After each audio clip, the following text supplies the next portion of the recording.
കർത്താവിൻ്റെ മുമ്പ് നിൽക്കുമ്പോൾ നമ്മൾ ഇത് ലോകത്തിൽ ഏറ്റവും കൂടുതൽ നമുക്ക് സന്തോഷിക്കാൻ, നമുക്ക് തുള്ളിച്ചാടാൻ, ആവേശം കൊള്ളാൻ, എല്ലാം മറക്കാൻ പറ്റിയ ഒരിടമാണ് കർത്താവിൻ്റെ സന്നിധാനം. സ്തുതിക്കട്ടെ, സ്തുതിക്കട്ടെ, ഹല്ലേലൂയ, ഹല്ലേലൂയ, ഹല്ലേലൂയ, ഹല്ലേലൂയ, ഹല്ലേലൂയ. യേശുവേ ആരാധന, ആരാധന, ആരാധന.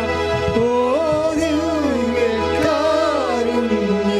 സ്നേഹമേ, അങ്ങേക്കൊരായിരം സ്തോത്രം. ഓ ദിവ്യകാരുണ്യ സ്നേഹമേ, ഓ ദിവ്യകാരുണ്യ സ്നേഹമേ,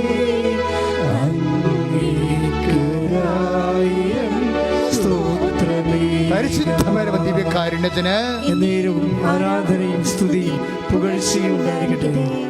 വിശുദ്ധ ലൂക്കായുടെ സുവിശേഷമുണ്ട്. അതിമനോഹരമായ ഒരു വചനം, കരുണയുടെ വചനമാണ്. അത് വിശുദ്ധ ലൂക്ക 1:58, 1-ാം അധ്യായം 58-ാമത്തെ വാക്യം. എലിസബത്ത് പ്രഗ്നൻ്റ് ആയതിനെക്കുറിച്ച് നാട്ടുകാരുടെ കമൻ്റാണ്. എലിസബത്ത് പ്രഗ്നൻ്റായ ഒരു ഗർഭിണി ആയതിനെക്കുറിച്ച്. അതെങ്ങനെയുള്ള എലിസബത്താണ്? വൃദ്ധയായ എലിസബത്ത്. വൃദ്ധയായ എലിസബത്ത്, പിന്നെ എന്താണ്? വന്ധ്യയായ എലിസബത്ത്. അപ്പം no matter of any merit. അതാണ് ബൈബിളിങ്ങനെ പറയണത്. എന്ത് രസമാണ് കേൾക്കാൻ. എലിസബത്ത് സ്തുതിക്കട്ടെ, ഹല്ലേലൂയ, യേശുവേ സ്തോത്രം, ഹല്ലേലൂയ, ഹല്ലേലൂയ, ഹല്ലേലൂയ, ഹല്ലേലൂയ, യേശുവേ സ്തുതി, ഹല്ലേലൂയ, ഹല്ലേലൂയ, ഹല്ലേലൂയ, ഹല്ലേലൂയ, ഹല്ലേലൂയ, ഹല്ലേലൂയ.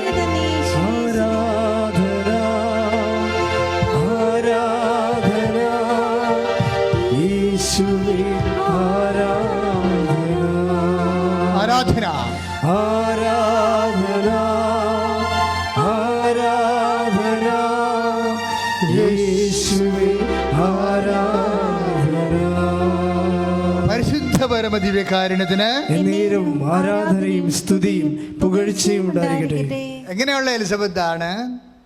വൃദ്ധയായ എലിസബത്ത്. പിന്നെ അതായത് ഗർഭിണിയാകാൻ മെറിറ്റില്ലാത്ത, യോഗ്യതയില്ലാത്ത എലിസബത്ത്. പിന്നെ എങ്ങനെയുള്ള എലിസബത്താണ്? വന്ധ്യയായ എലിസബത്ത്. അപ്പോഴും കുട്ടിയുണ്ടാകാൻ യോഗ്യതയില്ല.